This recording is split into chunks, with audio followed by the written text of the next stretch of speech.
다해 온 뜻 다해 예수님 더욱 사랑하시는 저와 우리 사랑하는 성도님들 되기를 주님의 이름으로 축복합니다. 성경의 핵심 주제는 하나님 나라입니다. 하늘, 천, 나라, 국이라고 해서 마태복음에서는 천국이라고 얘기합니다. 성경에 많은 주제들이 있습니다. 율법을 준수하라, 또 하나님 말씀대로 살지 않으면 심판이 있을 것이다, 또 성전을 건축하라, 여러 가지 주제가 있지만 그런 주제는 한두 권에 그칩니다. 그런데 창세기부터 요한계시록까지 변함없이 각 권마다 빠지지 않고 이야기하고 주장하고 또 말하고 있는 것이 바로 하나님 나라입니다. 성경을 관통하는 핵심 주제가 하나님 나라, 즉 천국입니다.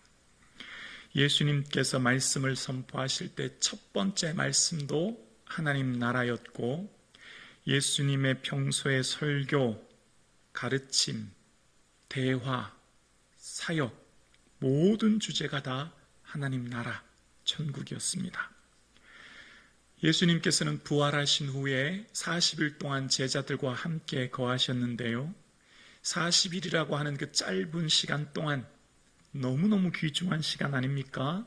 그때 하신 말씀도 하나님 나라였습니다. 성경 전체의 주제일 뿐만 아니라 예수님 말씀하신 핵심 주제도 하나님 나라입니다. 그럼 그 하나님 나라가 천국이 어떤 곳인가를 살펴보려고 합니다. 두 가지 다른 하나님 나라가 등장하는데요, 미래의 종말에 있을 보여지는 들어갈 장소적 개념의 하나님 나라가 있어요. 아직 오지 않았고요, 먼 미래에 우리 모두가 보게 되며 우리 모두가 들어가게 될 천국이 있다는 거죠. 그게 요한계시록 21장 1절과 2절에 말합니다. 또 내가 새하늘과 새 땅을 보니, 본다는 겁니다. 처음 하늘과 처음 땅이 없어졌고 바다도 다시 있지 않더라. 또 내가 봄에 보게 되죠. 거룩한 성 새 예루살렘이 하나님께로부터 하늘에서 내려오니 그가 준비한 것이 신부가 남편을 위해 단장한 것 같더라. 보게 될 하나님 나라. 그리고 사도 바울의 고백처럼 그의 천국에 들어가도록 구원하시리라 라고 고백했던 우리가 모두가 천국에 들어갈 하나님 나라. 그 하나님 나라는 모든 악과 저주와 고통이 제거된 나라, 좋은 것은 더 좋은 은혜의 나라인 겁니다. 이것은 우리가 일반적으로 모두가 다 알고 있고 소망하고 있으며 준비하고 있는 나라입니다. 또한 두 번째는 현재에 볼 수 없게 임하는 나라입니다. 상태적 의미입니다.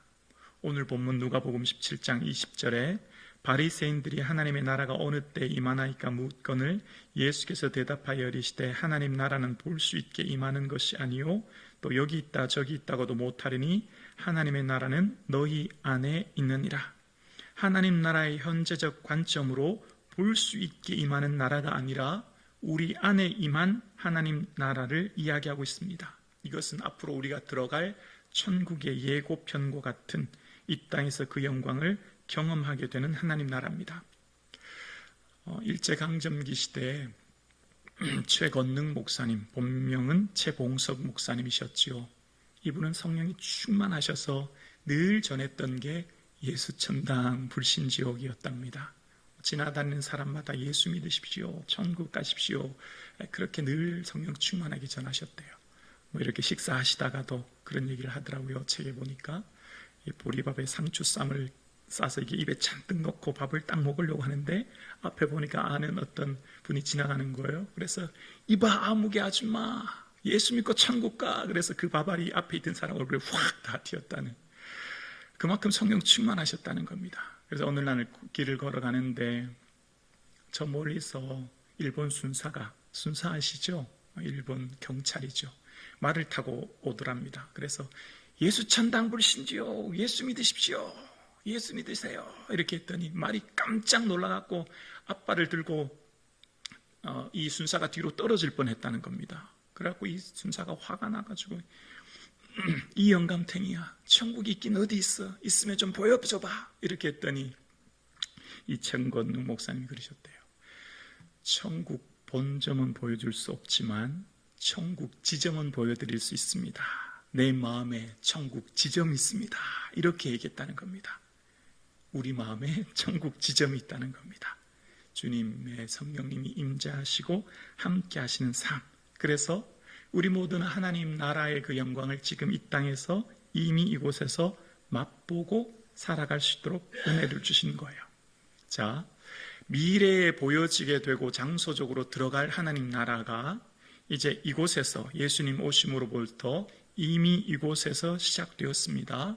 예수님을 주로 고백하는 사람들에게 온전한 다스림으로 인해 우리가 하나님 나라를 경험할 수 있도록 해주셨어요. 근데 이미 이곳에서 시작된 하나님 나라가 장차 미래에 들어갈 하나님 나라 사이에는 많은 어려움이 있습니다. 사도 바울이 사도행전의 성도들에게 이렇게 이야기합니다. 사도행전 14장에 보면 제자들의 마음을 굳게 하여 이 믿음에 머물러 있으라 권하고 함께요. 또 우리가 하나님 나라에 들어가려면 많은 환난을 겪어야 할 것이라 하고, 지금 우리의 삶 가운데 미래에 들어갈 보여질 하나님 나라에 가기까지 많은 환난이 있게 된다는 겁니다. 그러니까 우리가 예수 믿고 신앙생활하며 살아가는 우리의 삶은 예수님 따라가는 그 길이고, 예수님 따라가는 그 믿음의 여정에는 예수님과 함께 가셨던 그 좁고 협착한 길은 자기를 부인하고 십자가 지는 길이기에 하나님 나라 시민으로 살아가는 건 무척 어렵고 힘들다는 겁니다. 그래서 많은 환난이 있다는 거예요. 마치 초대교회 많은 성도님들이 조롱과 핍박과 결박과 투옥, 심지어 순교를 하면서까지 믿음을 지키며 나아갔던 것처럼 그만큼 많은 환난이 있었다라는 겁니다. 그런데 그런 환난의 삶 가운데서도 예수님의 제자인 우리의 삶은 하나님 나라 시민으로 이 땅을 살아가고 있는 겁니다. 왜요? 그 영원한 영광의 나라를 바라보며 살아가는 거예요. 그래서 이 땅을 살아갔던 믿음의 선배들의 고백이 있습니다. 베드로가 그랬습니다. 우리를 시련하려고 오는 불시험이라고 이야기합니다. 시험이 얼마나 힘들었으면 모든 것을 살아 태워버리는 불과 같은 것으로 비유했을까요? 우리의 삶의 이 땅의 믿음의 길이 참 힘들고 어렵다는 겁니다. 그런데 우리가 이 불시험 당하는 것에 기뻐하고 즐거워하라는 겁니다. 왜냐하면 그리스도의 고난에 동참하는 것이래요. 여러분, 2000년 전에 예수님 십자가에 피 흘려 죽으심으로 예수님의 고난은 끝났지 않습니까? 그런데 어떻게 그것이 동참하는 게 될까요? 예수님은 십자가를 지지 않으셔도 되는데 지셨어요. 예수님은 죄가 없는데 그 십자가 지셨고, 하지 않아도 될, 지시지 않아도 될 십자가를 누구 위에? 나 위에 지셨습니다. 그처럼 우리는 예수님의 제자가 되어서 지금 이곳에서 지지 않아도 될 십자가, 하지 않아도 될 그 무거운 십자가를 우리 모두는 지금 이곳에서 지고 있습니다. 내 마음은 원치 않지만 주님 뜻이고 기뻐하는 일이니 우리 모두가 당하지도 않아도 될, 지지 않아도 될, 하지 않아도 될 일을 오늘 우리는 하고 있어요. 그래서 우리가 하는 이 길이 예수님이 하신 그 고난에 동참하는 것이다 라고 이야기합니다. 그런데 이 길 속에 하늘의 상급이 있기에 즐거워하고 기뻐하는 삶을 살 수 있게 된다는 거죠. 그래서 현재 임한 하나님 나라의 시민으로서 미래의 영광을 바라보며 오늘도 살아가고 있습니다. 우리는 예수님의 제자로, 그리고 하나님 나라 시민으로 지금 우리 각자의 삶을 살아가고 있는 거예요.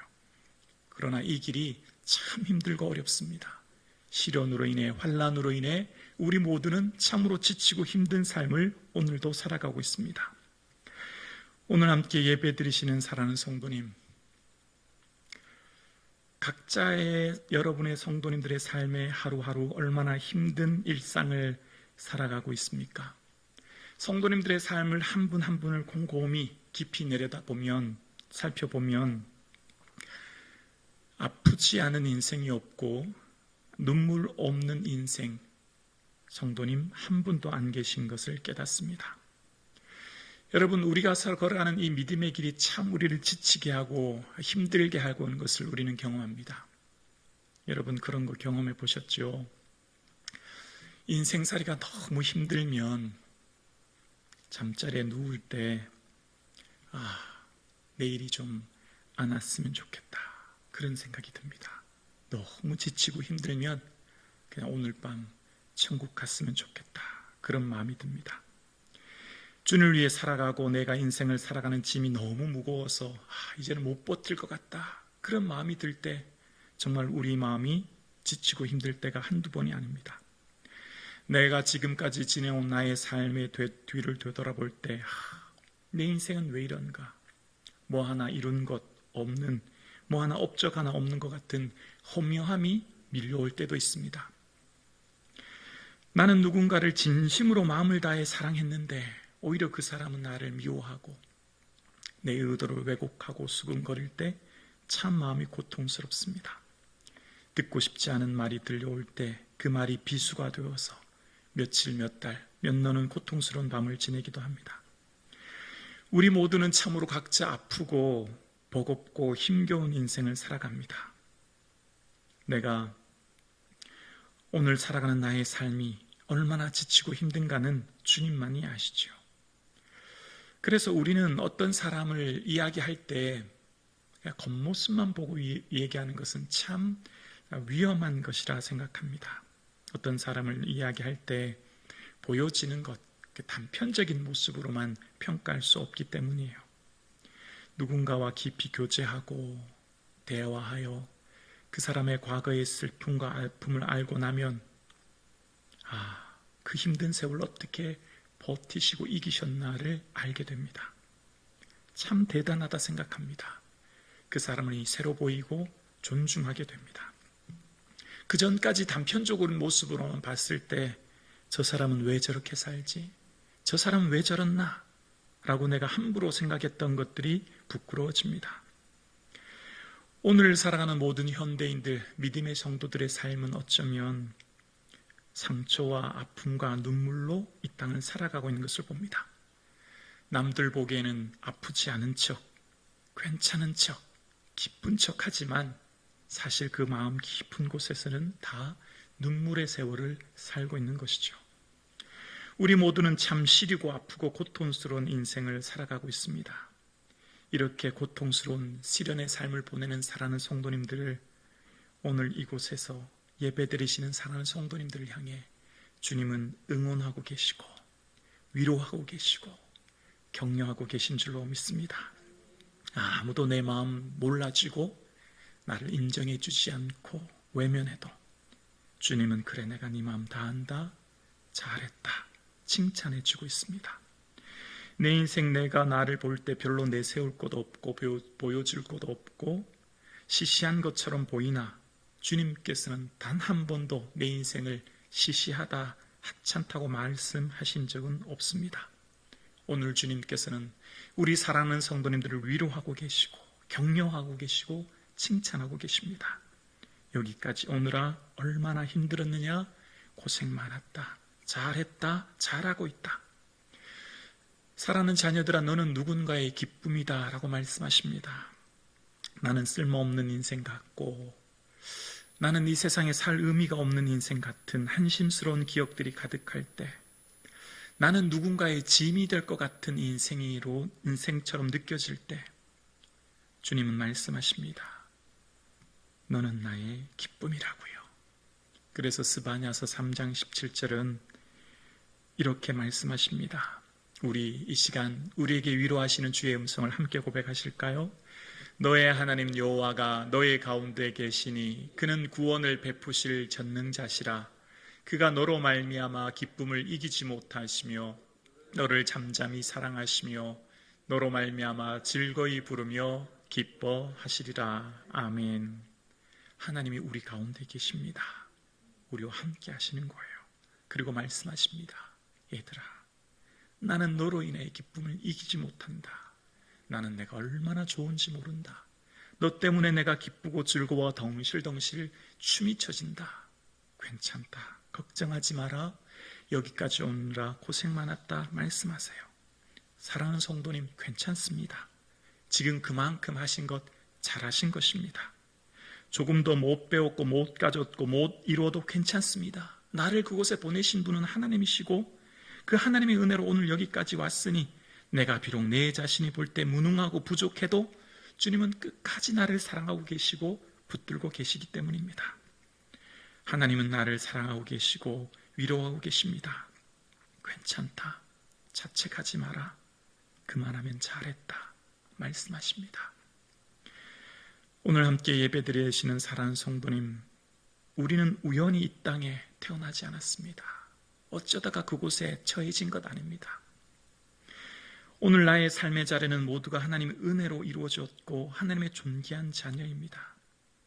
그 하나님의 은혜를 기억하는 이 시간 되기를 주님의 이름으로 축원합니다.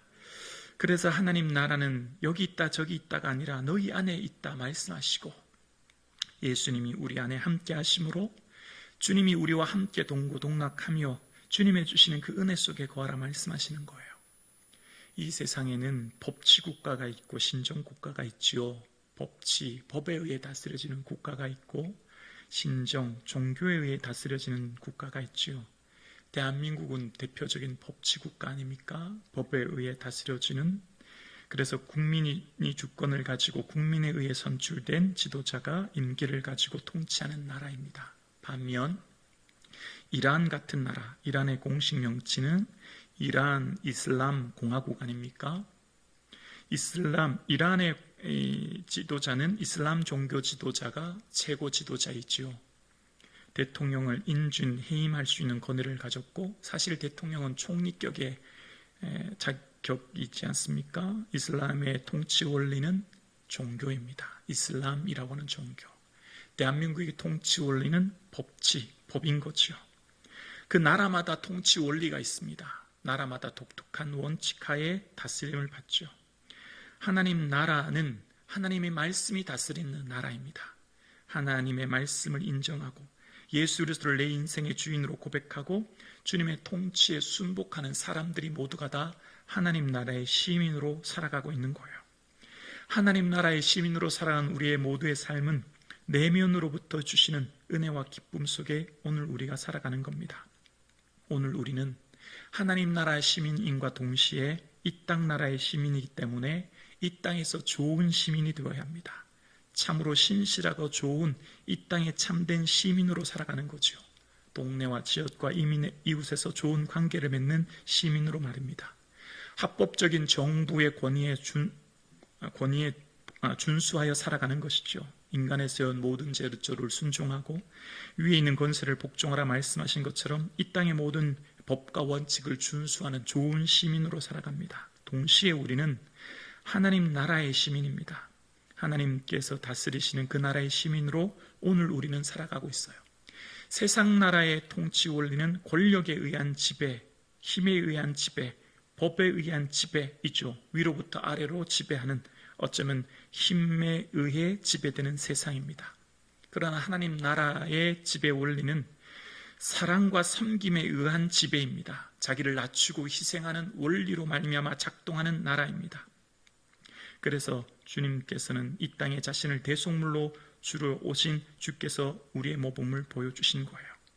이 땅 나라를 살아가는 우리는 하나님 나라의 시민으로서 어떻게 하나님 나라의 가치를 보여주고 구체적으로 사람들에게 증거할 수 있습니까? 그것은 세상 나라는 힘에 의해 지배하는 나라이지만 하나님 나라를 살아가는 우리는 모두가 자기 희생의 힘에 의해 살아가는 사랑의 힘으로 살아가는 자임을 보여주는 삶입니다. 칼에 의한 힘에 의해 제압하고 지배하는 일은 처벌할 수 있으나 그 사람의 마음은 변화시킬 수 없지요. 새로운 사람으로 만들 수 없습니다. 그러나 사랑에 의한 자기 희생에 의한 섬김의 삶은 나뿐만 아니라 타인의 삶을 변화시키고 그 사람을 새롭게 합니다. 그래서 내가 발디디고 있는 그 공동체를 새롭게 변화시키는 힘이 되는 거예요.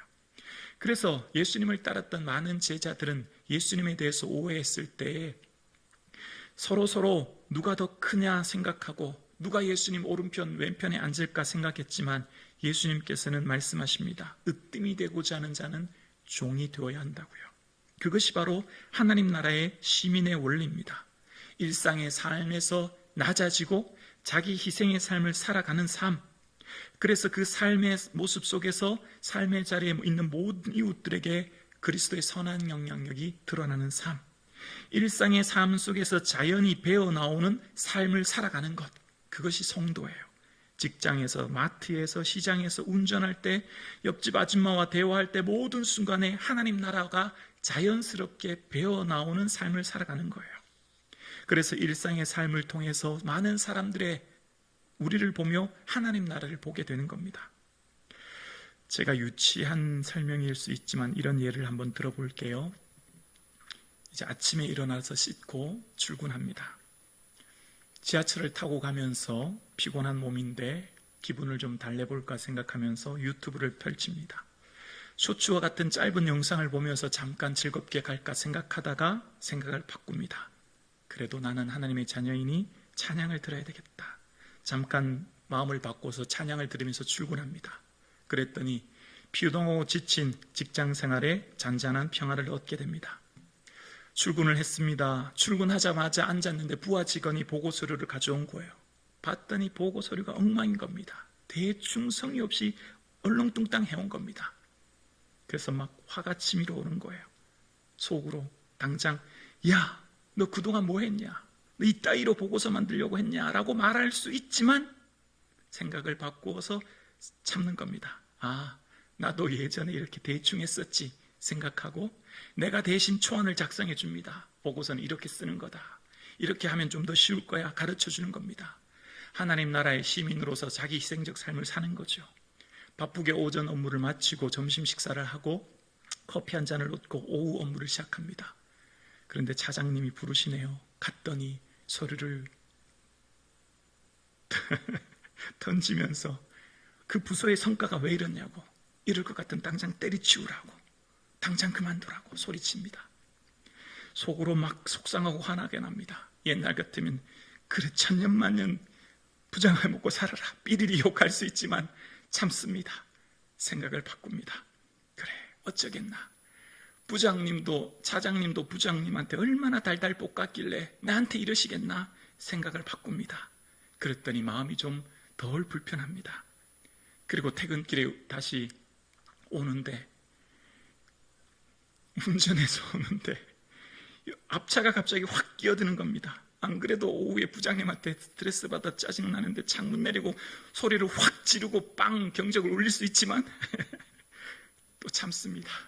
그래 오직 급한 일이 있어서 그랬겠나. 제 말이 이해가 되십니까? 일상의 작은 순간의 생각을 바꾸는 거예요. 하나님 나라의 백성으로 살아간다고 하는 것은 거대한 담론, 인류 평화와 세계 전도, 복음 전도 이런 거 말하기 전에 아침에 출근하면서 생각의 스위치를 바꾸는 거예요.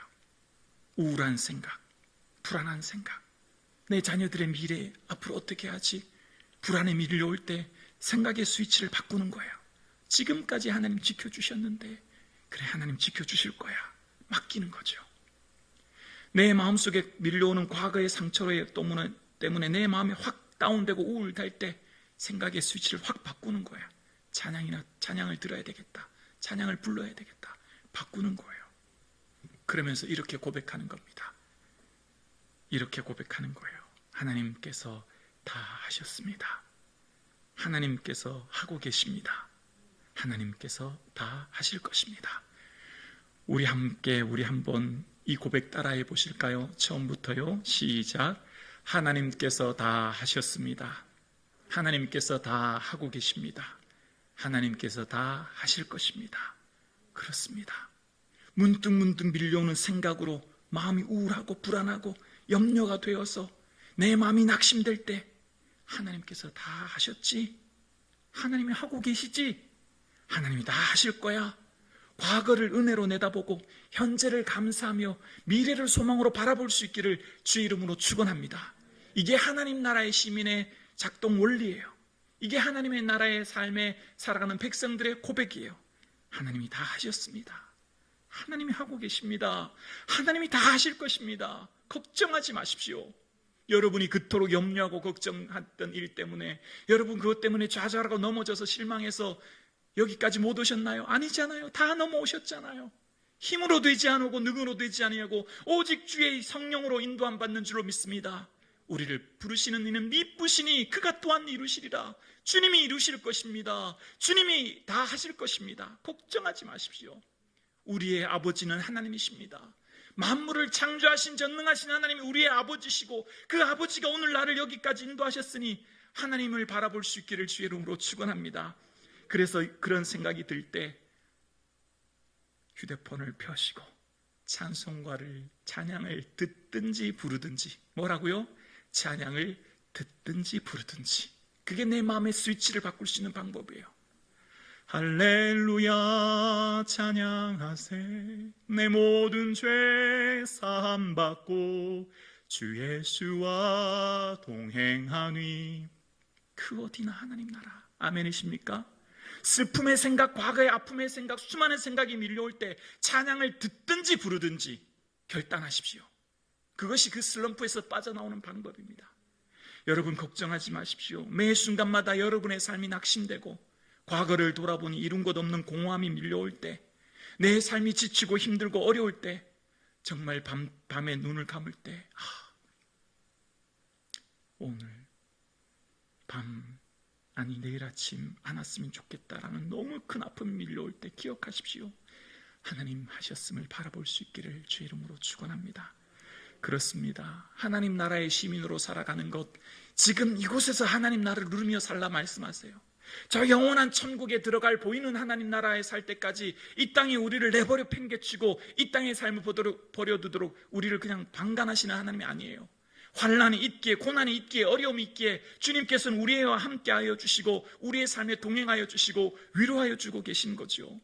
그래서 주님께서는 항상 하나님 나라를 선포하실 때에 그 산상수훈에도 또 누가복음에도 그 중심에는 관계에 대해서 말씀하셨죠. 기도와 금식과 같은 하나님과의 관계, 구제와 원수 사랑 같은 사람과의 관계, 돈과 같은 재물과의 관계를 재정립하라 말씀하시고, 우리의 묶임에서 해방되는 길은 그 관계에서 용서함이라는 겁니다. 사랑에 기초한 용서가 우리를 모든 마음의 묶임에서 자유하게 된다는 거예요. 이게 하나님 나라의 시민의 정체성입니다. 사랑에 기초한 자기 희생적 사랑. 내 생각 같으면 용서해 줄 수 없지만 하나님 나라의 자녀의 시민으로서 나를 낮추고 죽기까지 복종하신 예수님을 닮아 오늘도 그 모습을 따라가는 삶. 그래서 그 사람이 머무는 그 가정이 하나님 나라가 되는 것이고, 그 사람이 가는 직장이 하나님 나라가 되는 것이고, 그 사람이 살고 있는 그 동네가 하나님 나라로 변화되어질 줄로 믿습니다. 아멘이십니까? 여러분은 하나님 나라의 시민이요 하나님의 자녀입니다. 여러분의 삶을 통해 하나님 나라가 확장되고 있는 거예요. 여러분의 삶을 통해 눈물과 통곡과 아픔 가운데 있는 이들이 위로와 소망을 얻게 될 줄로 믿습니다.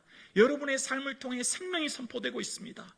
여러분의 삶을 통해 하나님 나라가 이 땅에 확장되어짐으로 사망과 저주와 고통이 사라지고 하나님 주신 생명과 진리와 평화가 선포되어지는 줄로 믿습니다. 그래서 우리는 그 영광의 나라를 바라보고 오늘도 기쁨 가운데 살아가는 것입니다. 오늘 함께 예배드리시는 사랑하는 성도님, 하나님은 우리 가운데 계십니다. 그리고 우리를 통해 말씀하십니다. 내가 너를 인하여 즐거이 부르며 기뻐한다. 그 말씀을 기억하는 한 주간 되기를 주님의 이름으로 축원합니다.